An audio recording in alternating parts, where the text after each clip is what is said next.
15 seconds moving up to the 7 o'clock hour. It's time to bring in the DBS morning major news.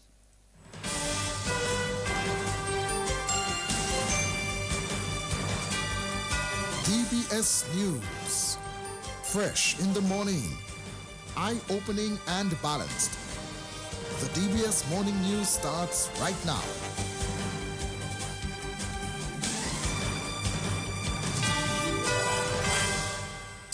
This morning's headlines: color and energy expected on the streets of Roseau as Mass Dominic 2026 opens in grand style later today. St. Kitts Nevis joins Dominica and Antigua and Barbuda to accept refugees from the United States, and 4 Dominican women find favor with Windward Island cricket selectors. Details of the morning news right after this.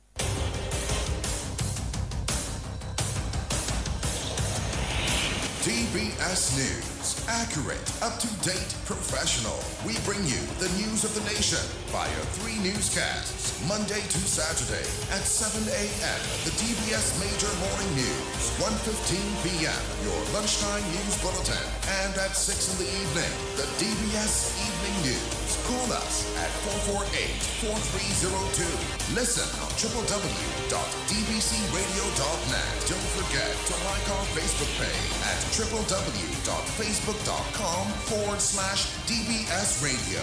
Stay on top of the nation's news with your nation station, DBS.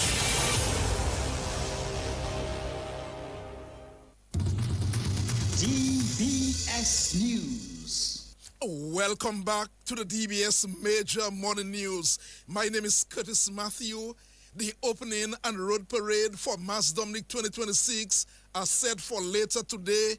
The coordinator of the road parade committee, Charlene White Christian, now joins us live. Charlene White Christian, good morning to you. Welcome to the DBS Major Morning News. Good morning, Curtis, and thank you for having me. Well, we are very happy you are up very early to join us on the news. Bring us up to date on activities for Dominica streets later today. Well, we are ready to go. We are all excited because today, as you know, we open Mass Dominic 2026 with a grand parade. It's going to be a very grand parade.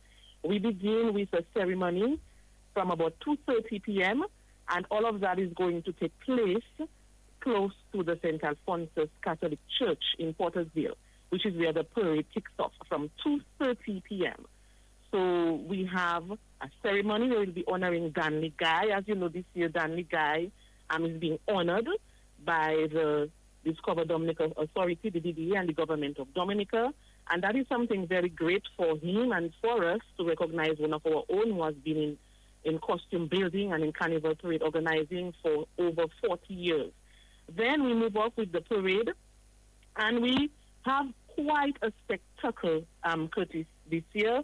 We have 60 sensei groups, a 60 sensei group of young persons who base their sensei. This is something that the DFC and the DDA took very seriously this year, and we have a group of 60 senseis who will be leading the parade, and we have other groups like Maho Sensei and so forth. We have the Karinagos, we have the Stilt Walkers, we have our Miss Dominica contestants, and we have all the other contestants. And we, of course, have our float parades with our business places showcasing what they would like the Dominican public to see. We have our lovely bands, including Triple K. And I want to say also that this year, the parade is taking a different stance. There will be no ending up at the stadium, because some people are expecting us to end at the stadium. There will be no stadium ending up this year. Everything is going to go round and round and round. So everything will be on the route, and then we will end at the bayfront, Curtis, at the bayfront with Triple K. So we are asking our patrons to just be mindful as well of the paraders. Please try to stay away from the band. Please try to be conscious that there are groups who are going to perform, like the flag wavers and so forth.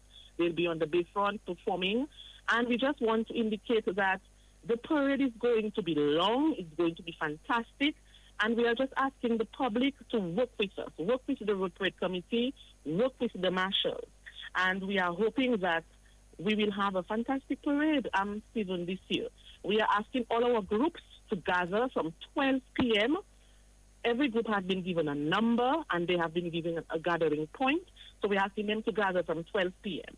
And at the end of the parade, obviously, our groups will gather on King's Lane, where they will have their snacks. But it's going to be a fantastic parade, Curtis. Mrs. Christian, a time was mentioned or announced earlier this week as to what time do you end. Is that the proposed time that you've mentioned earlier this week? Well, we are. I'll leave that up to the police to give the press release or whatever it may be. But we are having the parade of the groups from 2:30 to 8 p.m. So anything after 8 p.m. would be on the police. Right. Let's look ahead quickly to Monday and Tuesday street jump up. Are there any changes you've proposed so far for this year? No, there are no changes this year. We are just hoping that we can have a blast on Carnival Monday and Tuesday. Carnival Monday with our youth mass, with our groups. We are asking our groups to register and our T-shirt bands. We want to have a fantastic Juve, and we want to have a great Carnival Tuesday to climax. Right. So let's wish you well today as you go out. It's going to be a very long day for you, the coordinator and the other members of the Road Parade Committee. We wish you success as Mass Dominic 2026 gets underway. Thank you very much, Curtis, and we look forward to working with the public this afternoon as we create something spectacular. Thank you very much. The coordinator of the Road Parade Committee for Mass Dominic 2026, Charlene White Christian, we thank you very much for joining us on the morning news. Other news this morning, Police Chief Lincoln Corbett says the police will exercise a zero tolerance for violence and criminal activities during the opening of Mass Dominic 2026 later today. Mr. Corbett is urging patrons to cooperate with law enforcement. On Saturday of this week, we'll have the opening of Carnival in the city of Roseau. Again, I want to warn the patrons that we'll have a no-nonsense approach to policing. You come to the city of Roseau to enjoy yourself. You have no need to bring a knife or cutlass or gun or scissors, anything like that. You come to enjoy yourself, you come to jump up and have a good time. That's what we expect you to do. So if you're caught with any weapon whatsoever, you'll be dealt with according to law. You may find yourself going to court on Monday morning. Any weapon, you found any weapon in the band.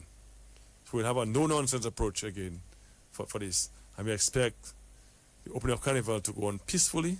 People come enjoy themselves and go home incident-free. Any deviation from that, you'll find yourself where the law says you should be. And you may very find yourself going to court on Monday morning. So I just want to warn all those who have evil intentions on that day. Please don't come to Roseau, the city of Roseau, to cause any disturbance whatsoever. And that's the police chief, Lincoln Corbett. Police are reporting a significant reduction in burglaries in Dominica. Deputy Police Chief Jeffrey James says several factors have accounted for the decreased incidence of burglaries in Dominica. Burglary was a very common offense, and I'm speaking island-wide, not only in the Roseau area, but we have seen burglary get a significant decrease in the central and island-wide. It's like in certain instances more than 300% decrease continually.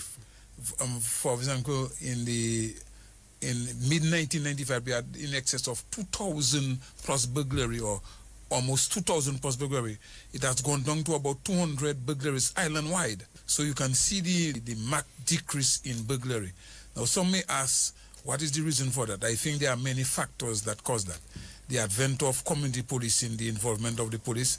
So too in the investigation, some of the offenders have found themselves being investigated and convicted and spend time at the prison. Some of the offenders as well, they have outlived their usefulness in terms of committing crime. Some of them died, some of them have, because of age, they have retired from that criminal activity. I am saying the advent of technology, modern technology, where you have CCTV and people are more concerned about using cameras and other instruments for safety and for the detection of crime and detection of offenders. And I must say, to the increased presence of the police, that there is an increase. We are seeing a better presence of the police, which need to be increased even better. What I'm saying, the increased presence of the police is a factor in bringing down the burglary as well. And that's the Deputy Police Chief, Jeffrey James. The Eastern Caribbean Supreme Court, ECSC, will mark the commencement of the new law year with its traditional ceremonial opening Monday, the 12th of January. The Eastern Caribbean Supreme Court will begin proceedings under the theme, the ECSC, Justice and that Endures, anchored in independence, strengthened through trust.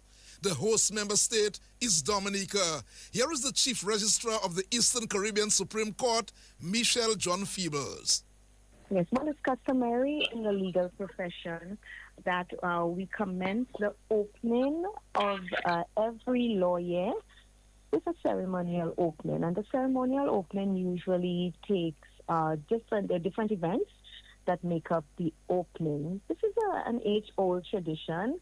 And the court, even on the heels of its 59th year, we're happy that we could continue with this tradition. Every year, the opening is held in rotation in a different member state or territory. And this year, we're happy to be in the Commonwealth of Dominica. And we will start with a church service on Sunday, the 11th of January, 2026. And that service will be held at the Lady of Fatima Catholic Church in Newtown. And that's from 9 a.m. We're inviting the public to come out, where we will have members of the bench, the judges, as well as members of the bar, who will all come to celebrate this milestone. And we usually at the court like to start with prayer, so we are very happy to usher and herald in this new law year with the church service. And we're grateful to the clergy at the Lady of Fatima Catholic Church for accommodating us this year. And that's the Chief Registrar of the Eastern Caribbean Supreme Court, Michelle John Feebles. She said that following the church service on Sunday, the celebrations will continue on Monday with a procession to the State House Conference Center, which has been declared a court for the purpose of the special sitting to mark the opening of the new law year. The procession will include an inspection of the Guard of Honor, immediately followed by the special sitting at 10 o'clock. At that special sitting, the feature address will be delivered by Her Ladyship, the Honorable Madam Margaret Price Findley, who's the Acting Chief Justice of the Eastern Caribbean Supreme Court. The address will be delivered live from the State House Conference Room in Roseau in the Commonwealth of Dominica, and will be aired live to all the other member states and territories of the Eastern Caribbean Supreme Court. Of course, you would know that the court serves 9 member states and territories, and they will all be tuned in to view this address live. When COVID hit, we sort of had we changed the way in which we did our ceremonial openings, where we usually had one sitting where we had speakers from each member state and territory. But now things have normalized. We thought this year, let's try to get back to the former way of the tradition. And we're happy that this is the first time since COVID that each island could have their individual court sittings. And of course, the Court of Appeal will be here in the Commonwealth of Dominica for this special sitting. And that's the Chief Magistrate, or that's the Chief Registrar of the Eastern Caribbean Supreme Court, Michelle John Feebles. Other news this morning, head of the UWI Global Campus, Dr. Kimon Joseph, is reporting that Dominican students have excelled, with 48 students forming the UWI Global Campus graduating class of 2025. The virtual graduation ceremony of the University of the West Indies Global Campus will take place today at 10 o'clock this morning, featuring a total of 1,264 graduates. A record 1,264 people qualified for this graduation, and 1,039 of them are undergraduate students, and 225 are graduate students, and that is for the campus as a whole. In terms of Dominica, we will be honored as part of this ceremony, and there are 41 undergraduate students from Dominica who will be part of the ceremony, and out of that 41, 85% of them are women and 15% are men. There are 7 graduate students, 57% female, 43% male. Dominican students performed extremely well. 51% of our undergraduate students received first-class honors, while 60% of our graduate students graduated with distinction. And that's the head of the UWI Global Campus, Dr. Kimon Joseph. Of course, the virtual graduation ceremony of the University of the West Indies Global Campus will take place at 10 o'clock this morning. St. Kitts and Nevis, they've joined Dominica and Antigua and Barbuda in accepting third country refugees and deportees through an MOU signed with the United States. Prime Minister Dr. Terence Drew says St. Kitts and Nevis will only accept deportees who are nationals of CARICOM member states, with the exception of Haiti under the agreement.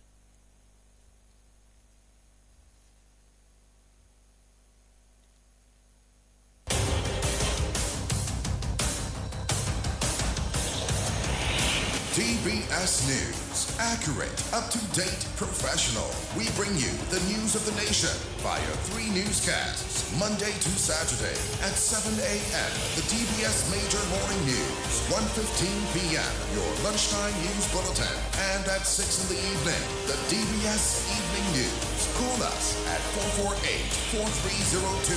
Listen on www.dbcradio.net. Don't forget to like our Facebook page at www.facebook.com/DBS Radio. Stay on top of the nation's news with your nation station, DBS.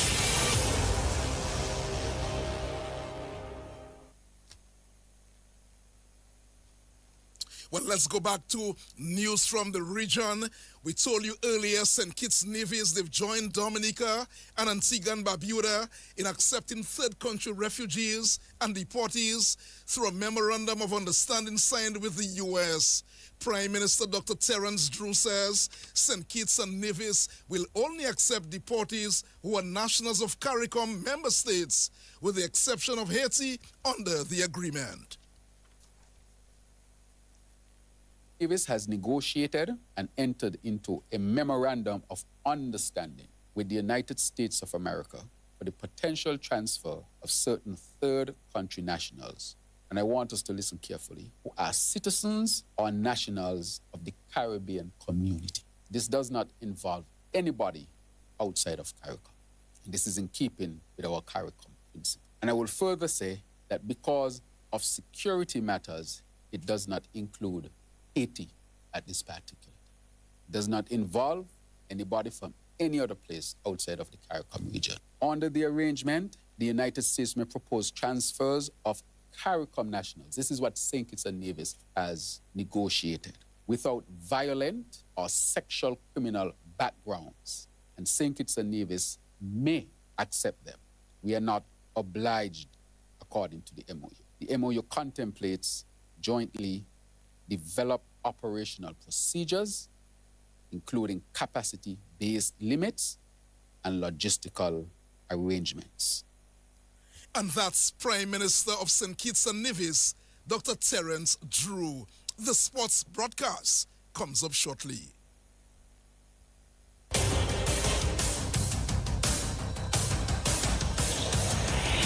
DBS News. Accurate, up-to-date, professional. We bring you the news of the nation via 3 newscasts, Monday to Saturday at 7 a.m. The DBS Major Morning News, 1:15 p.m. Your lunchtime news bulletin, and at 6 in the evening, the DBS Evening breaking news. Call us at 448-4302. Listen on www.dbcradio.net. Don't forget to like our Facebook page at www.facebook.com/DBS Radio. Stay on top of the nation's news with your nation station, DBS.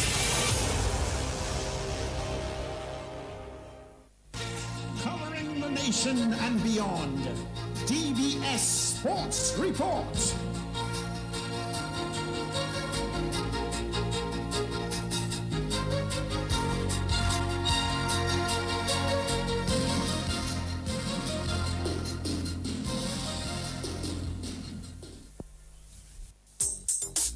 Rudolph Thomas Enterprise in Portsmouth, your suppliers of building materials and hardware products.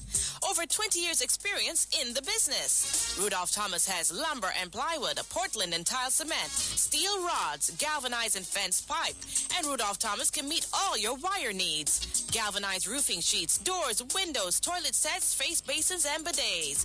PVC piping, fittings and lattice. Check out Rudolph Thomas for ceramic and vinyl floor and wall tiles, nails, nuts and bolts, paint and painting supplies. And check out their line of electrical and hand tools. And Rudolph Thomas is your one-stop shop for hard-to-find items like fiberglass mat and fiberglass resin and welding rods. Go now to Rudolph Thomas on 1240 Bay Street in Portsmouth.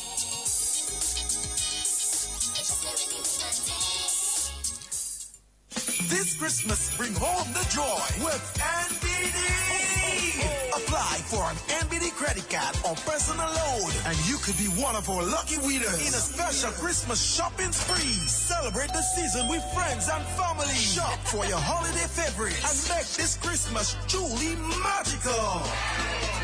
Make your season brighter. Visit any NBD branch today. For more information, go to nbddominica.com or call 767-255-2300. Hurry! This festive offer ends January 9th, 2026. Don't miss your chance to bring home the joy. Terms and conditions apply. Let's begin the DBS Morning Sports Report with cricket news. 4 Dominican players have found favor with the Windward Island selectors and will form part of the Windward Island women's team for the 2026 West Indies Women's T20 tournament due to start next week. Dominica's captain Anisha Fontaine, Abini Senja, Amia Gilbert, and Aldith Gaspar are the 4 players who will represent Dominica on the Windward Islands women's team, while Jem Elwa has been named as a reserve player.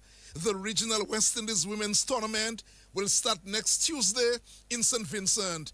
Meantime, Grenada captured the 2026 Windward Island women's T20 cricket title as they pulled off a dramatic win over defending champion St. Vincent in the grand finals Friday afternoon in St. Vincent.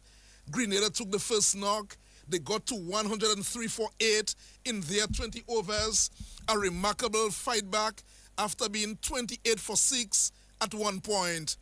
Ala Fortune got 24 not out. Janelle Glasgow took 3 for 18 for St. Vincent, needing 104 to win. St. Vincent could only get 95 for 8 in their 20 overs. The last delivery to go, just punch it to show cover. Grenada and a flip from Karina Shallow.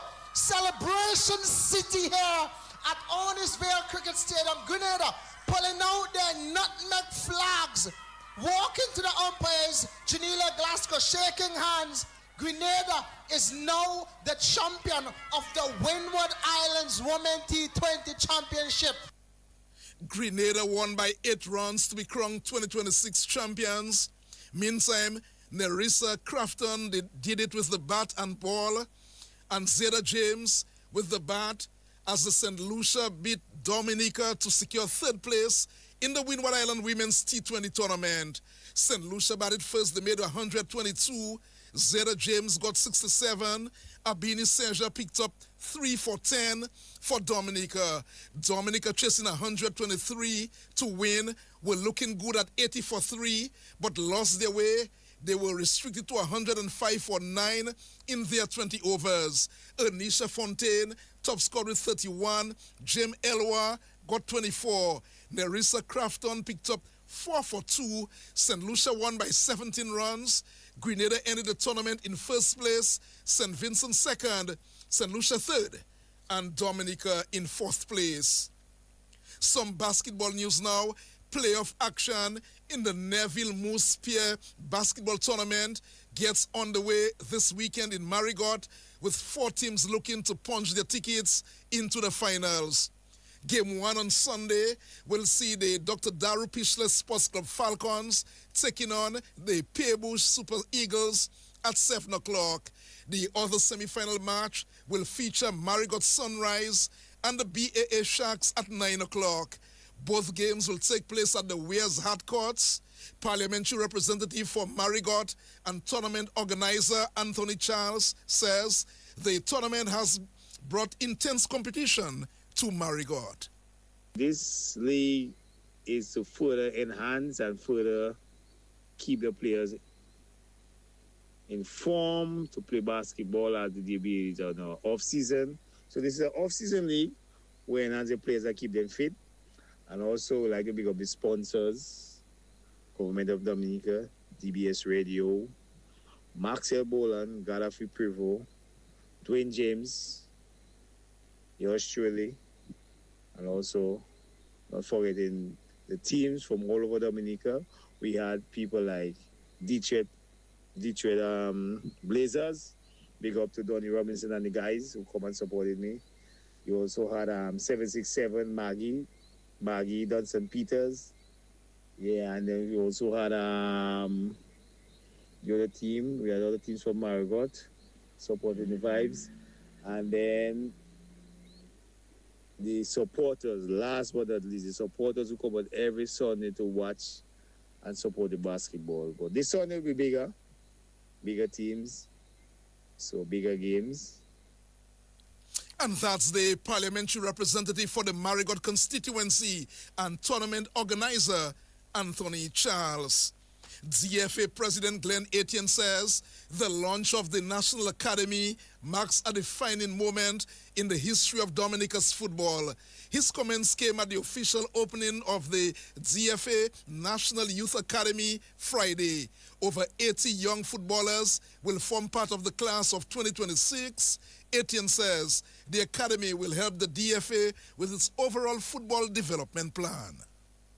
The launch of the DFA National Academy signals a bold step by the Dominica Football Association, a step towards raising the standard of our football, strengthening our developmental structures, and positioning Dominica to compete at high level, both regionally and internationally. We at the Dominica Football Association have set a clear and ambitious plan to take football to a higher level, one where our programs, our structures, and our aspirations are fully aligned with the objectives of FIFA and CONCACAF. We are committed to ensuring that Dominica remains in step with global football development initiatives, modern standards, and the expectation of our international partners. This academy represents an investment not only in football, but into the lifeblood of our society. Football is not just a sport, it is a national resource. It is a developmental tool. It is a way to uplift communities, guide the youth, and influence positive change among our young men and women. President of the Dominica Football Association, Glenn Etienne, FIFA talent coach Kurt Hurd says the academy will be a crucial tool for Dominica's football development. This academy will bring together our best young talents from the ages of 9 to 15 under one structured pathway. It will give them access to a professional environment where they'll learn, grow, and challenge themselves every single day. Here, our players will train with our fantastic coaches. They'll benefit from a curriculum designed to bring out the best in them both in and out of the game. They'll be exposed to international and overseas fixtures, new standards, and new opportunities that have not always been there for those that have came before them. As I touched on earlier, The mission's simple, but it's a powerful one. To build long-term sustainable success for all national teams. We've already seen the proof that this approach can work with the correct support. Take a look at our under-14 girls who reached the CFU final in Trinidad, an achievement that exceeded every expectation. All but one of those young girls came through the RTC program here on the island. Their journey demonstrates what structured development belief and opportunity can produce. And today we're taking that same vision to an even higher level. And that's the FIFA talent coach, Kurt Hurd. Here is the Minister of State with responsibility for sports, Senator Oscar George. This academy will seek to identify and nurture talented footballers who can then move on to representing Dominica at the regional and international levels. And of course, that in itself will seek to strengthen sports at the national level. So this represents a very important component of our sporting landscape. And of course, we all look forward to the future success stories coming out from this academy. However, this National Academy by the DFE goes far beyond just introducing structured football to the young people. It's about creating a culture of teamwork, of discipline, personal growth, and building life skills that will benefit young people far beyond the football field. And that's the Minister of State with responsibility for sports, Senator Oscar George. Very soon, we go to Melia Joseph Dennis for the best insert on the package. We'll bring that to you in a short while. Dominica State College student Jaloni Moses was in a league of his own as he coasted to victory in the sports division under 20 cross-country event Friday. He completed the 5-kilometer run, which took the athletes through Emsall and around the Botanic Gardens in a time of 23 minutes, 12.4 seconds. Despite dominating the field, Moses says he was not too happy with his performance. For this event, I go into the event knowing that I tell my coach before, if I die in the race, I die, but yeah, I don't settle in for nothing less than first because like my second year in a row, winning this cross-country, school cup country, so yeah, I had to win. Give me an idea as to the preparations that you would have put in for this sort of race. So me and my coach, we train so almost every day, and over the Christmas break was hard training, or like just before New Year's, Christmas Eve, we had a huge training camp, all day training every day. So that, I believe that prepare me, as I'm also preparing for character trials. So yeah. Impressive your time overall, 23 minutes and change? No, not at all, sir. The time is supposed to be faster than that. But as I say, sir, as last year I lost, this year I lose again. I end up running way more than the others because I was supposed to cut across. I didn't know I passed on the road, so I run like 50 meters more than everybody else. So I believe that affected me, and yes, sir, I'm not in the best of fitness right now. As I say, I'm preparing for character trials, so soon, like late next month and March, I'll be in a way better shape and ready for character trials. And that's the under-20 men's cross-country champion, Jaloni Moses, speaking to Sir Gavin Richards. Well, Akisha Luke, also of the State College, won the women's division in a time of 30 minutes, 37.49 seconds. Overall, the Castlebrook Secondary School won the boys' teams event, with the Dominica Grammar School placing second, Portsmouth Secondary School third, while the Isaiah Thomas Secondary School won the girls' team events, with Pierre Charles Secondary School placing second. Meantime, Daniel Thomas of the Northeast Comprehensive School won the under-15 division 3-kilometer run in a time of 14 minutes, 57.2 seconds, while Kayla George of the Portsmouth Secondary School was the first female across the line in a time of 16 minutes, 8.5 seconds. Overall, male champions were the Dominica Grammar School with the Pierre Charles, in fact, the Portsmouth Secondary School finishing in second place, while the PSS won the female division with the Dominica Grammar School second and Wesley High School in third place. Well, that's a look at the DBS Major Morning News, and sports will bring you another newscast at 1:15. But the focus today really is the grand opening of Mass Dominic 2020.